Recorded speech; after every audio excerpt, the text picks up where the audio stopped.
এই প্রকল্পের মাধ্যমে আমরা কেবল বিদ্যুৎ উৎপাদনের নতুন দিগন্তে প্রবেশ করছি না, বরং একটি জ্ঞানভিত্তিক, প্রযুক্তি নির্ভর, আত্মনির্ভরশীল বাংলাদেশ গঠনের দিকে এগিয়ে যাচ্ছি ইনশাআল্লাহ। এই প্রকল্প বাস্তবায়নে রাশিয়ান ফেডারেশনের সহযোগিতা বিশেষভাবে উল্লেখযোগ্য। দ্বিপাক্ষিক চুক্তি, আর্থিক সহায়তা, প্রযুক্তিগত জ্ঞান, দক্ষতা বিনিময়ের মাধ্যমে এই প্রকল্প একটি শক্ত ভিত্তির উপর দাঁড়িয়েছে। একই সঙ্গে আন্তর্জাতিক পারমাণবিক শক্তি সংস্থা IAEA এর কারিগরি সহায়তা, পরামর্শ, আন্তর্জাতিক মানদণ্ড অনুসরণে সহযোগিতা আমাদের যাত্রাকে আরও নিরাপদ ও গ্রহণযোগ্য করেছে। বিজ্ঞান প্রযুক্তি মন্ত্রণালয়ের দিক নির্দেশনা, সংশ্লিষ্ট প্রতিষ্ঠানসমূহের সমন্বিত প্রচেষ্টায় এই প্রকল্প বাস্তবায়নের প্রতিটি স্তরে আন্তর্জাতিক মান নিশ্চিত করা হয়েছে। বাংলাদেশ পরমাণু কমিশন বায়েক প্রযুক্তিগত নেতৃত্ব প্রদান করেছে। বাংলাদেশ পরমাণু শক্তি নিয়ন্ত্রণ কর্তৃপক্ষ বায়রার কঠোর নিয়ন্ত্রক তদারকির মাধ্যমে নিরাপত্তা, সুরক্ষা ও মান নিয়ন্ত্রণ নিশ্চিত করা হয়েছে।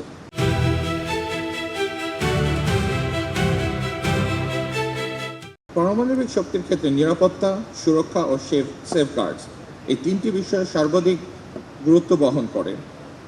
আমরা এই তিনটি ক্ষেত্রে আন্তর্জাতিক এবং সর্বোত্তম চর্চা অনুসরণ করে একটি শক্তিশালী নিরাপত্তা সংস্কৃতি গড়ে তুলতে প্রতিশ্রুতিবদ্ধ।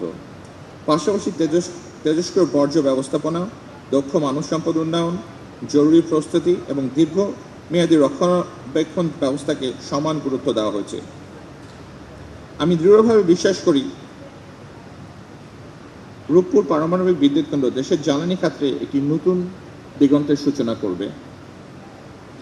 এটি জাতীয় গ্রিডে উল্লেখযোগ্য পরিমাণ বিদ্যুৎ সংযোগের মাধ্যমে শিল্পায়ন, অর্থনৈতিক প্রবৃদ্ধি এবং মানুষের জীবন উন্নয়নে গুরুত্বপূর্ণ ভূমিকা রাখবে ইনশাআল্লাহ। আমি এই প্রকল্পের সাথে সংশ্লিষ্ট সকল বিজ্ঞানী, প্রকৌশলী, কর্মকর্তা, কর্মচারী, দেশি বিদেশি অংশীদার, প্রশাসন এবং নিরাপত্তা বাহিনীর সব প্রতিষ্ঠানসমূহের সকল সদস্যকে অন্তঃস্থল থেকে আন্তরিক অভিবাদন জানাই। আমরা সবাই মিলে বিজ্ঞান, প্রযুক্তি, উদ্ভাবনের শক্তিকে কাজে লাগিয়ে একটি উন্নত এবং আত্মনির্ভর বাংলাদেশ গড়ে তুলব বলে আমরা দৃঢ় আশাবাদী। সর্বশেষে রূপপুর পারমাণবিক বিদ্যুৎ কেন্দ্রের সফল স্টার্টআপ এবং ফুয়েল লোডিং